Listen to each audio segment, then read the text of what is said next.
لو انت واحد بتتنقل كتير ونفسك في لابتوب يكون الوزن بتاعه خفيف جدا والحجم بتاعه صغير بحيث ان انت تعرف تتنقل بيه بسهولة، ولو انت مثلا بتتنقل مرة ولا مرتين في اليوم ومش عايز حاجة تتعب لك ظهرك، فانا هنا مش جايب لك لابتوب واحد، انا جايب لك 15 جهاز لابتوب بفئات سعرية تتراوح من ال 6000 جنيه لحد ال 15000 جنيه، وانت كل اللي عليك انك تحدد البادجت اللي معاك وتختار الجهاز في البادجت اللي هتناسبك في الفيديو دوت. قبل اصلا نبدا في الفيديو بتاعنا لازم تعرف كام حاجة. اول حاجة ان الاسعار اللي انا هذكرها في الفيديو ده هي اسعار وقت تسجيل الفيديو اللي هو النهارده يوم 6 اكتوبر، واللي في الغالب الفيديو ده هيتعرض يوم 10 اكتوبر تقريبا او يوم 11 اكتوبر، ولو حصل تغيير في الاسعار سواء بارتفاع او بنزول هكتب لكم في الوصف بتاع الفيديو. تاني حاجه ان الاسعار اللي انا بذكرها هي متوسط الاسعار في السوق المصري، والمنتجات كده كده اللي انا هذكرها في منها اللي متوفر عندي في المتجر بتاعنا وفي منها اللي مش متوفر عندي، بس عموما معظم الحاجات اللي انا هذكرها ممكن تلاقيها في المتجر بتاعنا اوريدي متوفره، وهسيب لك طبعا رابط المتجر بتاعنا تحت في وصف الفيديو، تقدر تدخل عليه تطلب اللابتوب اللي انت عايزه ويوصلك لحد عندك. بس اللابات اللي ممكن بقى ما تبقاش متوفره عندي او حتى لو متوفره، كلها الاسعار اللي انا هذكرها في الفيديو ده هيكون متوسط اسعار السوق المصري في الوقت الحالي. ممكن انت تروح لتاجر دلوقتي تلاقي ان عارض بسعر اغلى 100 جنيه او 200 جنيه او ارخص 100 جنيه او 200 جنيه، ده عادي طبيعي ان يكون في تفاوت بسيط بين الاسعار. لكن لقيت تاجر عارض اغلى 700 جنيه او 1000 جنيه والتفاوتات الكبيره، ساعتها سيبك من التاجر ده وهتلاقي لازم مكان تاني او حد تاني عنده اسعار احسن. فطبعا لو كان الجهاز مش متوفر في المتجر بتاعنا، لازم برضو تعرف ان ده فيديو ان الاجهزه كلها اللي انا اخترتها في الفيديو ده اللي هذكرها هي اجهزه الاهتمام الاساسي فيها بيكون بالوزن والشكل والحجم بتوعها، لكن الاهتمام الاساسي في الاجهزه دي مش بيكون بالاداء. فلو انت واحد عايز حاجه اداء عالي ومش مهم بالنسبه لك بقى الوزن يكون تقيل ولا الكلام ده، بس اهم حاجه اداء عالي، فانا سبق وعملت فيديو زي الفيديو ده ذكرت فيه حوالي 23 موديل، بس كان الاهتمام ساعتها بالاداء مش بالشكل ولا الوزن ولا الحجم ولا الكلام ده كله. الفيديو ده هيطلع لك في الاي دلوقتي فوق، اتاكد ان انت تتفرج عليه لو انت مهتم بالاداء. لكن الفيديو بقى المره دي بتاعنا هيكون الاهتمام الاساسي فيه بالشكل والوزن والحجم بتوع الجهاز. فمن غير بقى مقدمات كتير خلينا في الفيديو بتاعنا. نبدا اول حاجه باول بادجت معانا وهي فئه ال 6000 جنيه لحد ال 7000 جنيه، وهنا انت بيكون قدامك جهازين بيجوا بنفس المواصفات وبنفس المميزات بالظبط، وهما ال HP 745 جي 4 وال HP 645 جي 3 اللي بيجوا معالج AMD A10 من الجيل الثامن مع SSD 256 جيجا، رامات 8 جيجا DDR4، والاثنين بيجوا بشاشه 14.1 انش تقريبا. مواصفات هي واحده في الجهازين بالظبط. الفرق الوحيد بين الجهازين دول ان 645 جي 3 اتقل بحوالي 400 جرام عن ال 745 جي 4. احنا عندنا 645 جي 3 بيجي بوزن 1.9 كيلو جرام، في حين ان 745 جي 4 بيجي بوزن 1.5 كيلو جرام، يعني فرق 400 جرام بالظبط لصالح ال 745. بس برضه في فرق بينهم في السعر ملحوظ. احنا عندنا متوسط سعر 645 جي 3 بيكون حوالي 6300 لحد 6500 جنيه، في حين ان 745 جي 4 بتتراوح اسعاره بين ال 7000 لحد ال 7300 جنيه. فاحنا بنتكلم ان في حوالي فرق 700 او 800 جنيه، والفرق بينهم بيكون في الوزن بس والشكل بتاعهم. ال 745 بيكون كله من اللون الفضي، انما ال 645 جي 3 بيكون النص التحتاني كله من الفضي، والنص الفوقاني اللي هي الحته اللي حوالين الشاشه بالظهر بتاع الجهاز بيكون من خامات البوليكربونات او اللي هي البلاستيك المقوى شويه. انا عن نفسي شايف ان الجهازين وزنهم كويس جدا، وشايف ان 645 جي 3 اوريدي كافي، وشايف ان مواصفاته كويسه وسعره كويس جدا. بس لو انت بالنسبه لك عايز حاجه اخف منه يبقى ساعتها خليك في 745 جي 4، وكده كده الفرق ما بينهم ما هواش الفرق الضخم سواء في الوزن او في السعر.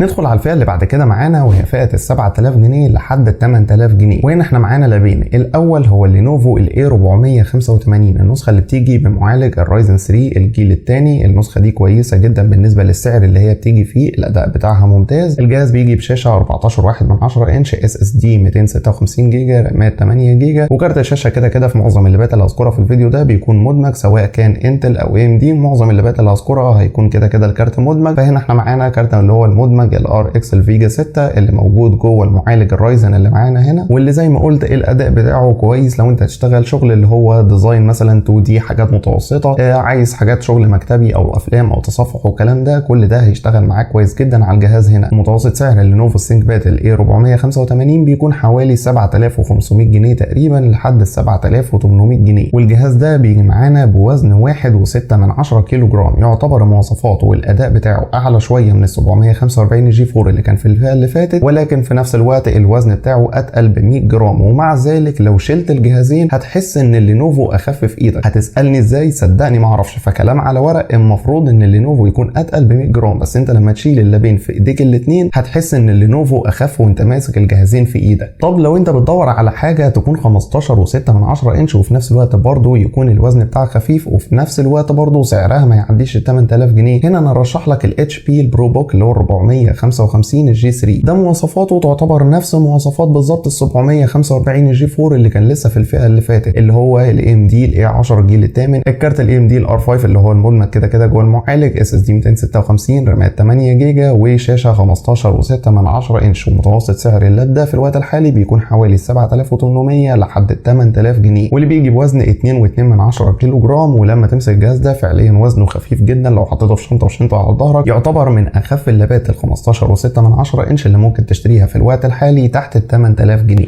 ندخل على الفئه اللي بعد كده معانا وهي فئه ال 8000 جنيه لحد ال 9000 جنيه، واللي بقدم فيها 3 لابات مختلفه. اللاب الاولاني معانا وهو الاتش بي 645 جي 4. ده جهاز بيجي معالج اي ام دي رايزن 5 2500 يو مع كارت شاشه اي ام دي مدمج جوه المعالج الرايزن. هنا بيجي باس اس دي 256 جيجا، رامات 8 جيجا دي دي ار 4، وشاشه 14.1 انش. والوزن بتاع اللاب ده بيكون 1.7 كيلو جرام. متوسط سعره في السوق المصري في الوقت الحالي متوسط ال 8700 لحد ال 8800 جنيه، وممكن تخلي الاس اس دي بتاعه 128 جيجا وساعتها بيبقى المتوسط سعره حوالي 8300 جنيه تقريبا. ولو عوزت تبقى تزود الاس اس دي تبقى تزود مساحته قدام. طب لو انت عاوز تاخد حاجه بس تكون معالج انتل مش معالج رايزن، فانت هنا هتتجه للدل لاتيتيود ال 5400. الجهاز ده بيجي بمعالج انتل كور اي 5 من الجيل الثامن فئه اليو طبعا، مع كارت شاشه انتل مدمج جوه البروسيسور دوت. بيجي باس اس دي برضه 256، رامات 8 جيجا دي دي ار 4، وشاشه 14.1 انش. والوزن بتاعه بيكون حوالي 1.5 كيلو جرام. واللاب ده متوسط سعره في الوقت الحالي بيكون حوالي 8600 جنيه لحد 8800 جنيه. واللي زي ما قلت لو انت عايز تقلل في الاسعار دي شويه ممكن انت تخليه باس اس دي 128 جيجا وتبقى تزود مساحه الاس اس دي قدام. طب لو انت عاوز اختيار يكون 15.6 انش في البادجت ديت، هنا انت بيكون قدامك الدل لاتيتيود الاي 5570 واللي بيجي منه اختيارين في البادجت دي. الاختيار الاولاني انه يكون بمعالج كور اي 7 من الجيل السادس فئه اليو مع كارت شاشه انتل مدمج اس اس دي برضه 256، رامات 8 وشاشه 15.6 انش. او الاختيار الثاني انه يكون بنفس المواصفات ولكن يكون كور اي 5 من الجيل السادس مش كور اي 7 بس معاه كارت شاشه اي ام دي خارجي. فانت يا اما كور اي 7 مع كارت انتل مدمج او كور اي 5 مع كارت اي ام دي خارجي على حسب الاستخدام بتاعك وعلى حسب تفضيلك. الاثنين بيجوا بنفس بقيه المواصفات وبنفس الوزن اللي هو 2.1 كيلو جرام، وبنفس متوسط السعر اللي بيكون حوالي 8300 جنيه لحد 8500 جنيه. ده بالاس اس دي 256 جيجا مع الرامات ال 8 جيجا.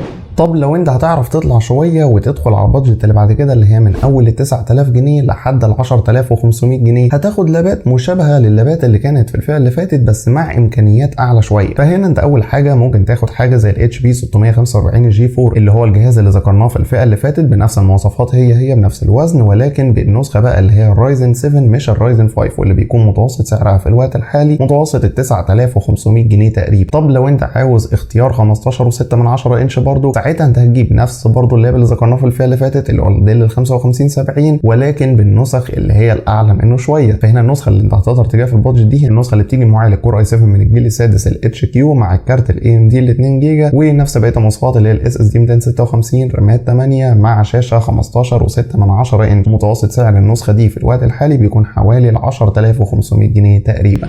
ندخل بقى على البادجت اللي معانا بعد كده اللي هي من اول ال 10500 جنيه لحد ال 12000 جنيه، والبادجتات بقى من اول هنا فيما فوق بنبدا ناخد اجهزه ادائها اعلى بفرق ملحوظ شويه عن البادجتات اللي فاتت. اول بادجت معانا اللي هي ال 10500 لحد ال 12000 فيها هنا جهازين. الجهاز الاولاني هو اللينوفو تي 495 اس، واحد من افضل اللابات البيزنس اللي انا جربتها في الوقت الاخير. اللاب اللي بيجي فعليا بوزن الريشه، لانك لو مسكته مش هتحس انك ماسك حاجه في ايدك، ولو حطيته في شنطه مش هتحس الا بوزن الشنطه، مش هتحس بوزن اللاب نفسه اصلا. حتى الشاحن بتاعه صغير جدا. اللاب اللي بيجي معالج رايزن 7 3700 مع كارت شاشه طبعا اي ام دي مدمج ولكن كارت محترم اللي جاي في المعالج الرايزن. هنا بيجي باس اس دي 256 جيجا مع رامات 16 جيجا دي دي ار 4 وشاشه 14.1 انش بدقه فول اتش دي. الجهاز ده متوسط سعره في الوقت الحالي بيكون حوالي ال 12800 جنيه بس نازل عليه عرض عندنا على اخر قطعه موجوده بسعر 12350 بس. ده سعر العرض، انما السعر الطبيعي بيكون حوالي ال 12800 جنيه. والوزن بتاع اللاب ده هو 1.3 2.3 كيلو جرام، وده هو اخف لابتوب موجود في كل اللابات اللي انا هذكرها في الفيديو ده هو اخف واحد فيهم. فعليا الوزن بتاع اللاب ده شبه مش هتحس بيه، يمكن انت تحس بالشنطه والشاحن اكتر ما تحس باللابتوب نفسه. وزي ما قلت ده واحد من افضل اللابات البيزنس، بالذات في الفئه السعريه اللي بيجي فيها والامكانيات اللي بيقدمها. ده واحد من افضل اللابات البيزنس اللي انا جربتها في الفتره الاخيره. لو انت بقى عايز حاجه تديك اداء اعلى شويه في كارت الشاشه بس مع شاشه 15 و6، فانت هنا هتتجه في البادجت دي للديل بريسيشن ال 3510 اللي بيجي معالج كور اي 7 6820 اتش كيو مع الكارت الاي ام دي الفاير برو اللي هو ال 2 جيجا مع شاشه 15.6 انش، اس اس دي 256 جيجا، رامات 8 جيجا، وفي ناس بتعرضه برامات 16. بيكون متوسط سعر ال 12300 لحد ال 12800 جنيه، والوزن بتاعه بيكون حوالي ال 2.3 كيلو جرام تقريبا. عارف ان هيجي واحد يسالني طب طالما الاثنين في نفس البادجت اختار انهي؟ لو انت بالنسبه لك اهم حاجه عندك الوزن والحجم بتوع الجهاز هتختار اللينوفو، لو انت بتدور على شويه اداء ساعتها هتختار الديل.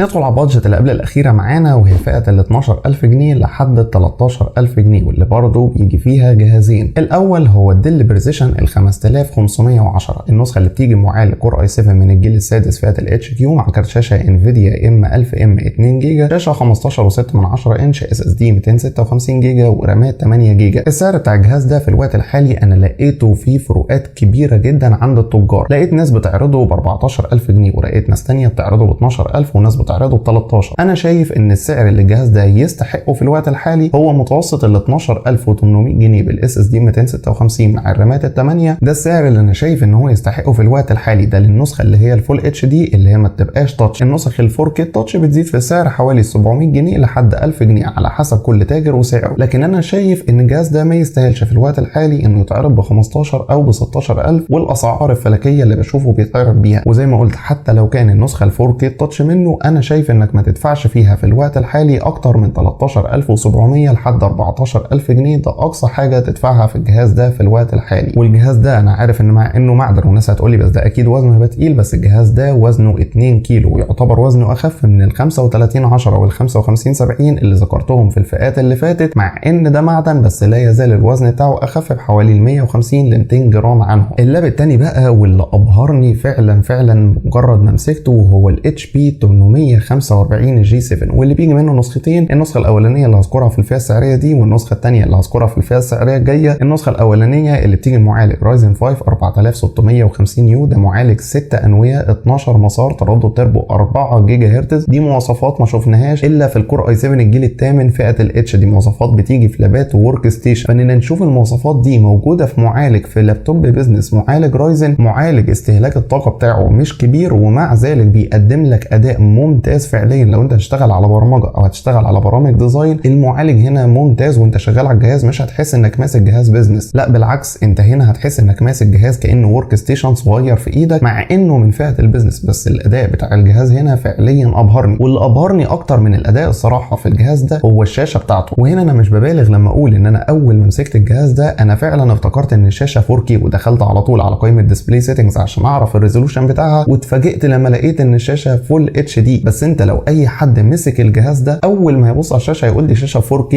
او 2K على الاقل او 2K بلس كمان. ودي مش مبالغه، اللابتوب فعليا بيقدم كميه تشبع الوان مع كميه تفاصيل تخليك تحس ان هي شاشه اعلى بكتير من الفول اتش دي، ودي احسن وافضل شاشه فول اتش دي انا جربتها لحد دلوقتي في لابتوب. الجهاز ده بيجي باس اس دي 256 جيجا، رامات 16 جيجا، وشاشه 14.1 انش. متوسط سعره في الوقت الحالي بيكون حوالي 13800 جنيه، نزل عليه عرض عندنا ب 13500 جنيه بس. والكلام اللي انا قلته والمميزات اللي ذكرتها مش عشان الجهاز متوفر عندي، معظم الاجهزه اللي ذكرتها في الفيديو ده في منها كتير مش متوفر عندي في الوقت الحالي، ومع ذلك انا لازلت لحد دلوقتي عند كلامي ان الحاجه اللي بيكون فيها عيب انا بقول العيوب بتاعها سواء كان وزن، تبريد، ايا كان هو ايه، والحاجه اللي فيها مميزات انا بذكرها. فالجهاز ده فعليا لو انت عايز جهاز وزنه خفيف، اداؤه كويس في البرمجه، شغل ديزاين 2 دي، مونتاج مثلا متوسط او مونتاج خفيف، اللابتوب ده اختيار مثالي ليك في الفئه السعريه دي، بالذات لو انت عايز حاجه تكون 14.1 انش. والوزن بتاع 845 جي 7 بيكون 1.5 كيلو جرام، وهو نفس الوزن بتاع 745 جي 5 وجي 4 وجي 6، ولكن الحجم بتاعه لما تمسكه هتحس ان هو اصغر شويه من ال 745 مع انه جاي بنفس الوزن بتاعهم، بس طبعا بامكانيات اعلى. طب لو انت هتعرف تطلع بقى شويه من فئه ال 13000 لحد ال 15000 جنيه، ساعتها انت ممكن تجيب نفس الجهاز اللي هو 845 جي 7،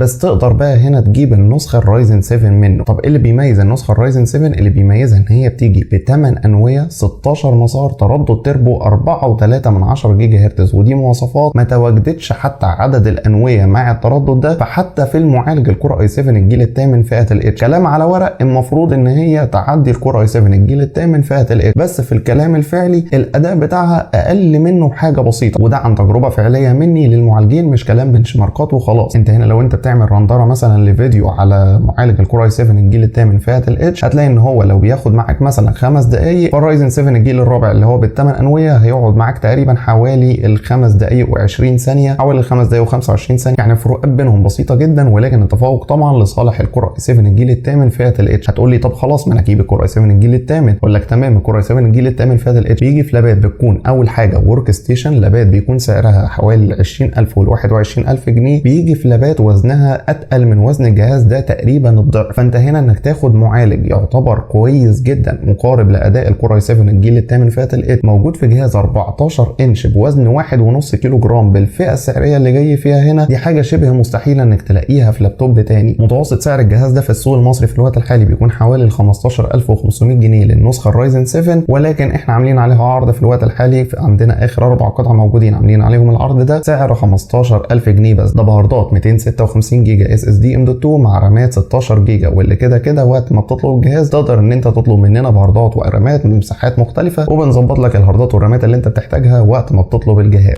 دول كده كانوا احسن 15 جهاز لابتوب وزنهم خفيف بحجم صغير وفي نفس الوقت بيدولك اداء كويس لو انت هتشتغل عليهم تصفح، شغل مكتبي، شغل ديزاين مثلا على فوتوشوب والستريتور، شغل 2 دي، شغل مونتاج متوسط لخفيف، شغل مثلا لو انت هتشتغل برمجه، فالاجهزه اللي انا ذكرتها كلها تشتغل معاك كويس في البرمجه. كل ما عليت طبعا في البادجت كل ما خدت اداء اسرع في البرامج بتاعتك، وكل ما خدت طبعا ديزاين احسن او وزن اخف. انا بالنسبه لي بقى بحدد انهي جهاز فيهم اللي بيكون مناسب ليك اكتر، هنا الاستخدام بتاعك والبادجت اللي معاك، بتشوف البادجت اللي معاك كام وبتحدد انهي جهاز في كل بادجت من اللي انا ذكرتهم. مثلا انا في بادجت ذكرت فيها 3 اجهزه، انهي جهاز في ال3 اللي بيكون احسن. هنا بقى استخدامك هو اللي بيحدد، عايز 15 انش، عايز 14، عايز معالج انتل، عايز معالج اي ام دي، بتختار بقى من ال 15 موديل اللي ذكرتهم احسن موديل في البادجت اللي انت عايزها واكتر موديل يكون مناسب ليك ولاستخدامك.